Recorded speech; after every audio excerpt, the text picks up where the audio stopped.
ವಾಯುಸ್ಥಿತಿಯ ಪಾಠಮಾಲೆಯ 15ನೆಯ ಭಾಗ ಇದೆ. ಅದರಲ್ಲಿ ನಾವು ಈಗ ನೋಡಬೇಕಾದದ್ದು ವಾಯುಸ್ಥಿತಿಯ 13ನೇ ಶ್ಲೋಕ.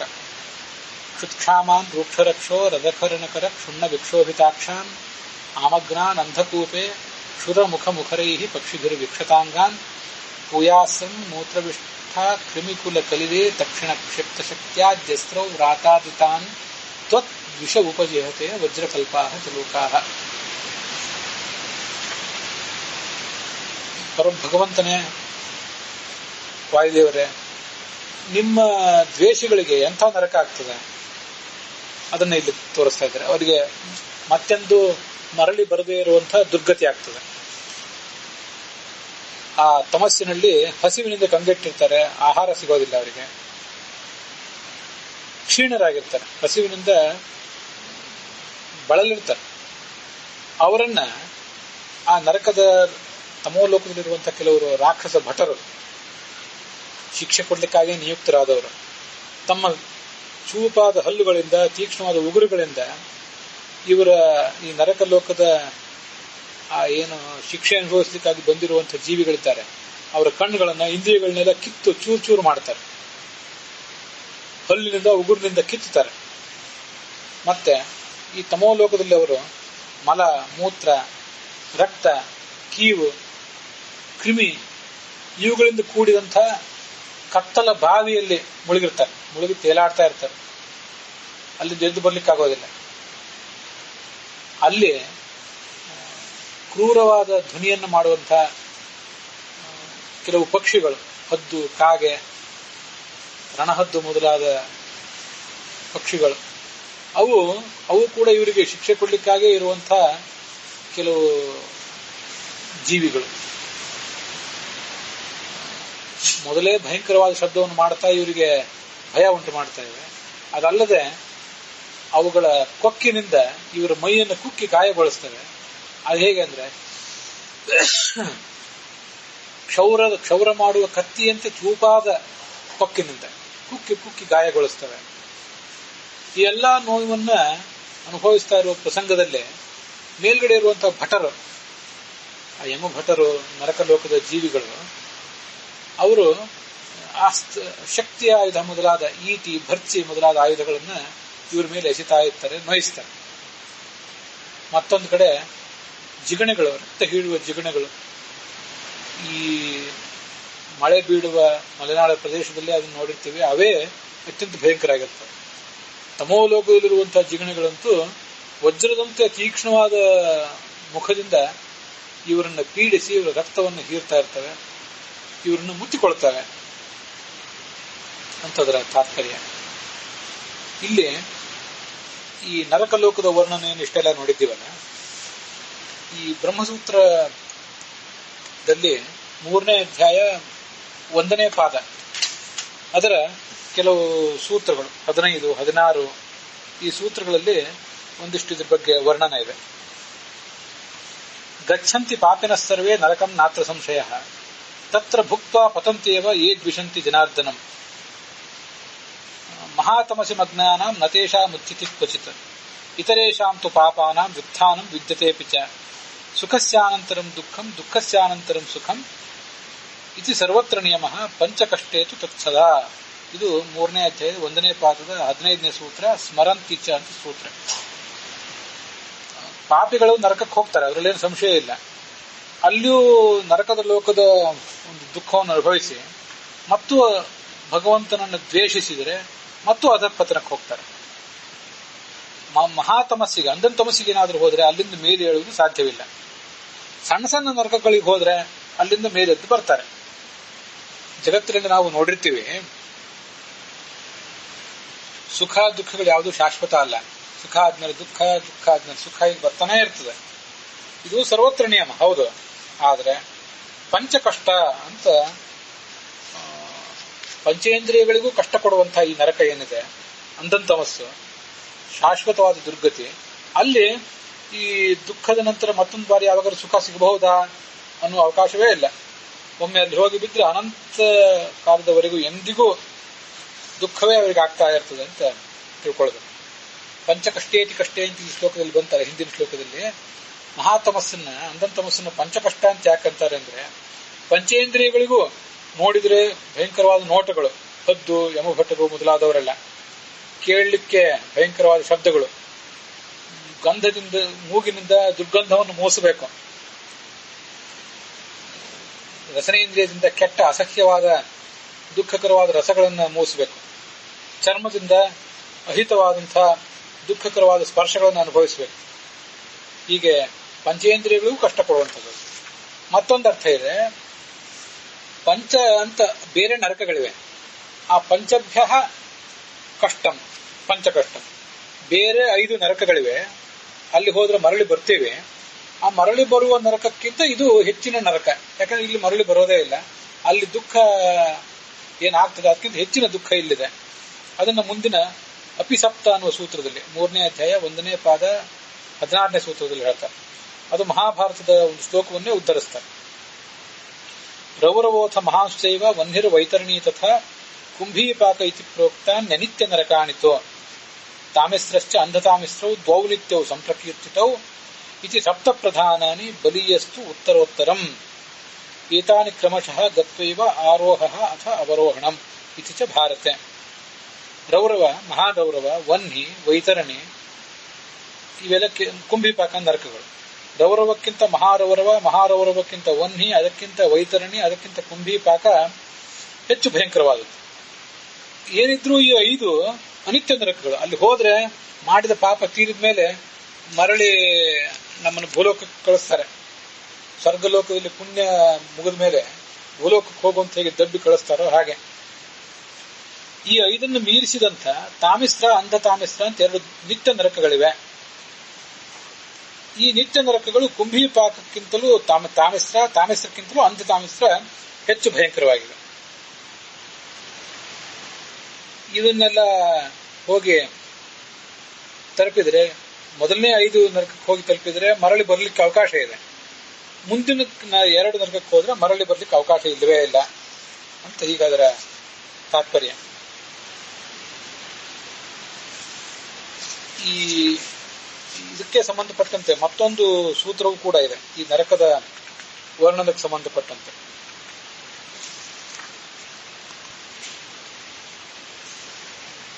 ನ ತೃತೀಯೇ ತಥೋಪಲಬ್ಧೇ ಅಂತ 3ನೇ ಅಧ್ಯಾಯದ 1ನೇ ಪಾದದ 19ನೇ ಸೂತ್ರ. ಎಲ್ಲೆಲ್ಲಿ ದುಃಖ ಇರ್ತದೋ ಅಲ್ಲೆಲ್ಲ ಸ್ವಲ್ಪ ಸುಖನೂ ಇರ್ತದೆ, ಜಗತ್ತಿನಲ್ಲಿ ಹಾಗೆ ಕಾಣಿಸ್ತದೆ. ಯತ್ರ ದುಃಖಂ ತತ್ ಸುಖಂ ತತ್ರ ಸರ್ವತ್ರಾಪಿ ಪ್ರತೀಯತೆ ಅಪಿ ನೀಚಗತೋ ಕಿಂಚಿತ್ ಕಿಮು ಮಾನುಷ ದೇಹಿನಃ. ಇದು ತಮಸ್ಸು, ಮಹಾತಮಸ್ಸಿನಲ್ಲೂ ಅಂಧಂತಮಸ್ಸಿನಲ್ಲೂ ಸುಖ ಇರ್ತದ ಅಂದ್ರೆ ನ ತೃತೀಯೆ, ಅಲ್ಲಿ ಮಾತ್ರ ಇರೋದಿಲ್ಲ. ಅಥ ಅವಿದ್ವಾನ್ ಅಕರ್ಮ ಅವಾಗ್ಗಚ್ಚತಿ ತ್ರಿಧಾ ಹವ ಅವಾಗ್ಗತಿ ತಿರ್ಯಜ್ಞಾತನ ತಮಃ ಇತಿ ದ್ವೇ ವಾ ಸುಖಾನುವೃತ್ತೇ ನ ತಮಃ ಸುಖಾನುವೃತ್ತಂ ಕೇವಲಂ ಹ್ಯೇವ ಅತ್ರ ದುಃಖಂ ಭವತಿ ಇತಿ ಶ್ರುತೇ ನ ತೃತೀಯ ಅವಾಗ್ಗತೋ ಸುಖಂ. ಅಂಧಂತಮಸ್ಸಿನಲ್ಲಿ ಸುಖಲೇಶವೂ ಇಲ್ಲ. ಏನು ಶ್ರುತಿ ಅರ್ಥ? ಅವಿದ್ವಾನ್ ಅಕರ್ಮ, ಜ್ಞಾನ ಕರ್ಮಗಳನ್ನು ಮಾಡದವನು ಅವಾಕ್ ಕೆಳಗೆ ಹೋಗಿ ಬೀಳ್ತಾನೆ. ಅವಾಗ್ಗತಿ, ಈ ನೀಚಗತಿ 3 ಥರ ಇದೆ. ತಿರ್ಯಗತಿ ಅಂದ್ರೆ ಮತ್ತೆ ಹುಟ್ಟು ಸಾವು ಇತ್ಯಾದಿಗಳಿರುವಂತಹ ಒಂದು ನೀಚ ಯೋನಿಯನ್ನು ಹೊಂದುವುದು. ಯಾತನ ಅಂದ್ರೆ ನರಕ, ತಮಸ್ಸು, ಹೀಗೆಂತ 2 ಥರ ಇದೆ. ಇವುಗಳಲ್ಲಿ ದ್ವೇವ 2 ಮಾತ್ರ ಸುಖಾನುವೃತ್ತೇ, ದುಃಖದೊಂದಿಗೆ ಸುಖವನ್ನು ಕೂಡ ಹೊಂದಿರುವಂಥದ್ದು. ದುಃಖವೂ ಇದೆ, ಸುಖವೂ ಇದೆ. ಆದ್ರೆ ಅಂಧಂತಮಸ್ಸಿಗೆ ಹೋದ್ರೆ ಮಾತ್ರ ನ ಸುಖಾನುವೃತ್ತಂ, ಸುಖದ ಲವಲೇಶವು ಕೂಡ ಅಲ್ಲಿರೋದಿಲ್ಲ. ಸ್ಮರ್ಯತೆಪಿ ಚ ಲೋಕೆ ಓಂ ಅಂತ ಮತ್ತೊಂದು ಮುಂದಿನ ಸೂತ್ರ, 3ನೇ ಅಧ್ಯಾಯದ 1ನೇ ಪಾದ 20ನೇ ಸೂತ್ರ. ತಿರ್ಯಕ್ಷು ನರಕೇ ಚೈವ ಸುಖಲೇಶೋ ವಿಧೀಯತೆ. ಈ ಹುಟ್ಟು ಸಾವುಗಳಿರುವಂತಹ ಯೋನಿಗಳು, ತಿರ್ಯಗ್ ಯೋನಿ ಅಂತ ನಾವು ಪಶು ಪಕ್ಷಿಗಳಾಗಿ ಪ್ರಾಣಿಗಳಾಗಿ ಹುಡ್ತೀವಲ್ಲ ಅಲ್ಲಿ, ಮತ್ತೆ ನರಕದಲ್ಲೂ ಕೂಡ ಸುಖಲೇಶೋ ವಿಧೀಯತೆ, ಸ್ವಲ್ಪ ಸುಖ ಇದೆ. ನಾ ಅಂಧೇ ತಮಸ್ಸಿನ ಜ್ಞಾನ ಸುಖಲೇಶೋಪಿ ವಿದ್ಯತೆ. ಅಂಧನ್ ತಮಸ್ಸಿಗೆ ಹೋದವರಿಗೆ ಮಾತ್ರ ಸುಖದ ಲೇಶವೂ ಇಲ್ಲಂತೆ. ಇದು ಮಹಾಭಾರತದ ಭವಿಷ್ಯತ್ ಪರ್ವದಲ್ಲಿ ಬರುವಂತಹ ಒಂದು ಶ್ಲೋಕ. ಲೋಕಸಿದ್ಧಂಚ ಏತತ್, ಇದೆಲ್ಲ ಜಗತ್ತಿನಲ್ಲಿ ಕಂಡಿದೆ.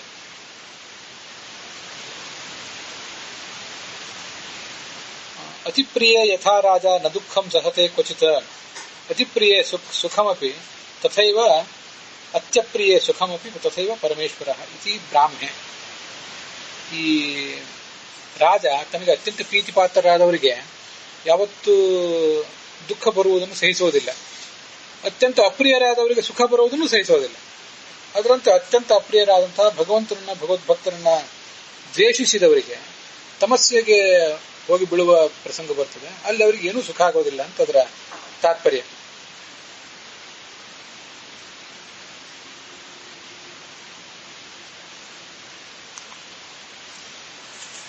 ದರ್ಶನಾಚ್ಯ ಅಂತ ಮುಂದಿನ ಸೂತ್ರ, 3ನೇ ಅಧ್ಯಾಯದ 1ನೇ ಪಾದದ 21ನೇ ಸೂತ್ರ.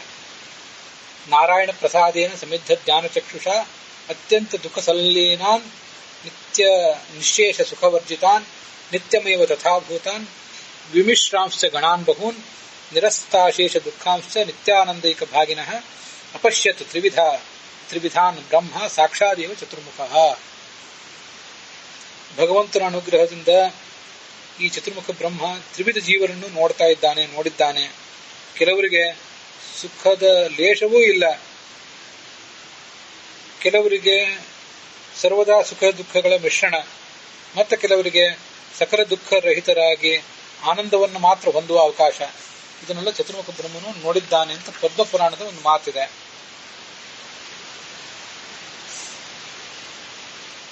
ತೃತೀಯೇ ಶಬ್ದಾವರೋಧ ಸಂಶೋಕಜಸ್ಯ ಅಂತ 3ನೇ ಅಧ್ಯಾಯದ 1ನೇ ಪಾದದ 22ನೇ ಸೂತ್ರ. ತೃತೀಯತಮಸಃ ಶ್ರವಣಾದೇವ ಶಬ್ದಾನುಸಾರೇಣ ಸಂಶೋಕಜ ಮೋಹಪ್ರಾಪ್ತಿ ಸ್ಮರಣಾಚ್ಯ. ಈ ನಾವು ಇಲ್ಲಿಯವರೆಗೆ ಈ ಉತ್ತಪ್ತ ಅತ್ಯುತ್ಕಟ ತುಟ ಅನ್ನೋ ಶ್ಲೋಕದಲ್ಲಿ ಆ ಕೆಳಗೆ ಕೆಸರು ಕುದಿತಾ ಇರ್ತದೆ, ಮೇಲೆ ಕಲ್ಲು ಕುದಿಯುವ ಪ್ರಕಾಶಮಾನವಾದ ಕಟಕಟ ಶಬ್ದ ಮಾಡುವ ಕಲ್ಲುಗಳ ಸುರಿಮಳೆ ಆಗ್ತದೆ ಅಂತೆಲ್ಲ ನೋಡಿದ್ದೀವಿ. ಮತ್ತೆ ಇನ್ನೊಂದು ಶ್ಲೋಕದಲ್ಲಿ ಹದ್ದುಗಳು, ರಣಹದ್ದುಗಳು, ಕಾಗೆಗಳು ನಮ್ಮನ್ನು ಕುಕ್ಕುತ್ತಾ ಇರ್ತವೆ, ಜಿಗಣೆಗಳು ನಮ್ಮನ್ನು ಪೀಡಿಸ್ತಾ ಇರ್ತವೆ, ಹಸಿವಿನಿಂದ ಕಂಗಿಟ್ಟಿರ್ತೇವೆ, ರಾಕ್ಷಸರು ತಮ್ಮ ಹಲ್ಲುಗಳಿಂದ ಉಗುರುಗಳಿಂದ ನಮ್ಮನ್ನ ಪರಚೆ ತೊಂದರೆ ಕೊಡ್ತಾ ಇರ್ತಾರೆ ಅಂತೆಲ್ಲ ನೋಡಿದ್ದೀವಲ್ಲ. ಇದೆಲ್ಲ ಬಹಳ ಭಯಂಕರವಾದ ಒಂದು ವರ್ಣನೆಯಾಗಿ ನಮಗೆ ಕಂಡಿದೆ. ಆದರೆ ವಸ್ತುತಃ ಇದು ಈ ವರ್ಣನೆ ಬಹಳ ಕಡಿಮೆದ್ದಂತೆ.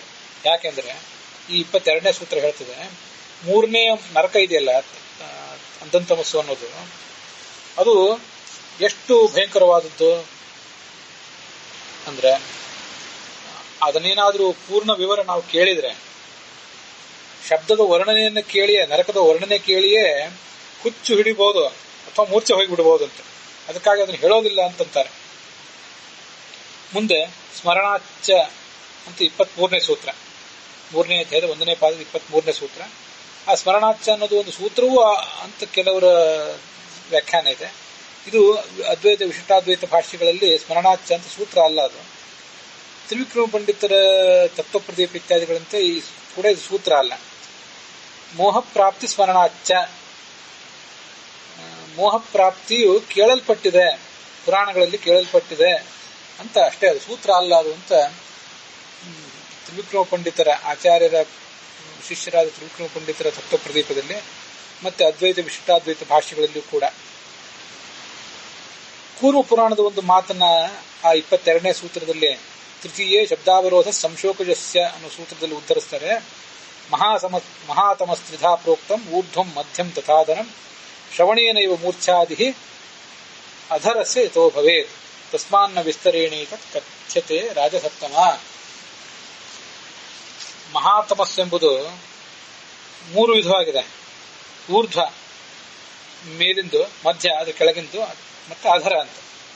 ಊರ್ಧ್ವ ಅದ್ರ ಮೇಲಿಂದು ಅಂತಂದ್ರೆ ದುಃಖ ಆ ಭಗವಂತನನ್ನ ದ್ವೇಷಿಸಿದವರಿಗೆ, ಭಗವದ್ ಭಕ್ತರನ್ನು ದ್ವೇಷಿಸಿದವರಿಗೆ ಆಗುವಂತಹ ಮಹಾತಮಸ್ಸೆ ಇದು. ಆದ್ರೆ ಆ ಊರ್ಧ್ವದಲ್ಲಿ ಅಲ್ಲೇ ಸ್ವಲ್ಪ ದುಃಖ ಕಡಿಮೆ, ಮಧ್ಯದಲ್ಲಿ ಇನ್ನೂ ಸ್ವಲ್ಪ ದುಃಖ ಹೆಚ್ಚು. ಅಧರ ಅತ್ಯಂತ ದುಃಖವನ್ನು ಕೊಡುವಂಥ 3ನೇ ಗ್ರೇಡಿನ ದುಃಖದಲ್ಲಿ ಫಸ್ಟ್ ಗ್ರೇಡ್, ಅದು ಗಣನೆಯಲ್ಲಿ 3ನೇದು. ಅದಕ್ಕಾಗಿ ಅದನ್ನು ಅಧರ ಅಂತ ಹೇಳ್ತಾರೆ ಅಷ್ಟೆ. ಈ ನಾವೀಗ ಕೇಳಿದ ವರ್ಣನೆ ಇದೆಯಲ್ಲ, ಇದು ಊರ್ಧ್ವ ಮತ್ತೆ ಸ್ವಲ್ಪ ಮಟ್ಟಿಗೆ ಮಧ್ಯದ್ದು ಅಂತ ತಿಳ್ಕೊಳ್ಬೇಕು. ಉತ್ತಪ್ತ ಅತ್ಯುತ್ಕಟ ಅನ್ನೋ ಶ್ಲೋಕದಲ್ಲಿ ಕಲ್ಲುಗಳ ಸುರಿಮಳೆ ಈ ಕಡೆ ಹದ್ದುಗಳು ರಾಕ್ಷಸರು ನಮ್ಮನ್ನು ಕಿತ್ತಿ ತಿನ್ನುವುದು, ಮಲಮೂತ್ರಗಳ ಕೀವಿನ ಬಾವಿಯಲ್ಲಿ, ಕಗ್ಗತ್ತಲ ಬಾವಿಯಲ್ಲಿ ಬಿದ್ದಿರುವುದು, ಇದೆಲ್ಲ ಕೆಲವರು ದುಷ್ಟರಾದಂತಹ ಜನ, ಮನುಷ್ಯರಾಗಿದ್ದವರು ಭಗವಂತನನ್ನು ದ್ವೇಷಿಸಿ, ಭಗವದ್ಭಕ್ತರನ್ನು ದ್ವೇಷಿಸಿ ತಮಸ್ಸಿನ ಲೋಕಕ್ಕೆ ಏನು ಹೋಗಿರ್ತಾರೆ, ಅವರಿಗೆ ಸಿಗುವಂತಹ ಒಂದು ವರ್ಣನೆ ಅಷ್ಟೇ ಇದು. ಇನ್ನ ರಾಕ್ಷಸ ಭೃತ್ಯರು ಮತ್ತೆ ಕಲಿ, ಕಾಲನೇಮಿ ಮೊದಲಾದ ರಾಕ್ಷಸರೇ ಹೋಗಿ ಬೀಳುವಂತಹ ನರಕ ಇದೆಯಲ್ಲ, ಅದು ಅಧರ. ದುಃಖದಲ್ಲಿ ಫಸ್ಟ್ ಗ್ರೇಡ್, ಗಣನೆಯಲ್ಲಿ ಥರ್ಡ್ ಗ್ರೇಡ್. ಅದನ್ನ ಹೆಚ್ಚು ವರ್ಣನೆ ಶಾಸ್ತ್ರವೇ ಮಾಡಲಿಲ್ಲ. ವಾಯುಸ್ತುತಿ ಮಾಡದೇ ಇರೋದು ಆ ಕಡೆ ಇರಲಿ, ಪುರಾಣಗಳಲ್ಲೇ ಅದನ್ನ ಹೆಚ್ಚು ವರ್ಣನೆ ಮಾಡಿಲ್ಲ. ಕೂರ್ಮ ಪುರಾಣದಲ್ಲಿ ಯಾರೋ ಒಬ್ಬ ರಾಜನಿಗೊಬ್ಬರು ಯಾರೋ ಹೇಳ್ತಿದ್ದಾರೆ, ಹೆಚ್ಚಿನ ವರ್ಣನೆ ಕೇಳಬೇಡ, ಅದನ್ನ ಹೇಳೋದಿಲ್ಲ. ಯಾಕೆಂದ್ರೆ ಹೇಳ್ಬಿಟ್ರೆ ಮೂರ್ಛೆ ಬಂದ್ಬಿಡ್ಬೋದು, ಹುಚ್ಚಿಡಿಬಹುದು. ಅದರಿಂದ ಹೆಚ್ಚು ಹೇಳೋದಿಲ್ಲ. ಏನು ವರ್ಣನೆ ಮಾಡಿದ್ದೀವಿ ಅದು ಈ ಅಂಧಂತಮಸ್ಸಿನ ಊರ್ಧ್ವ, ಸ್ವಲ್ಪ ಮಟ್ಟಿಗೆ ಮಧ್ಯವೂ ಆದೀತು, ಅದರ ವರ್ಣನೆ ಕೇಳಿದ್ದೀವಿ. ಇಷ್ಟನ್ನೇ ತಿಳ್ಕೊ. ಭಗವಂತನ ದ್ವೇಷಿಸುವವರಿಗೆ, ಭಗವದ್ಭಕ್ತರನ್ನು ದ್ವೇಷಿಸುವವರಿಗೆ ಏನಾಗಬಹುದು ಅನ್ನೋದನ್ನ ಹೇಳಿದ್ದೇವೆ ಅಂತ ಅಲ್ಲಿ ತಿಳಿಸ್ತಾರೆ. ಅದು 3ನೇ ಅಧ್ಯಾಯದ 1ನೇ ಪಾದದ 22ನೇ ಸೂತ್ರ ಅಥವಾ 23ನೇ ಸೂತ್ರ. ಅಲ್ಲಿಗೆ ವಾಯುಸ್ತುತಿಯ ಆ ಶ್ಲೋಕ ಸಮಾಪ್ತವಾಗಿದೆ.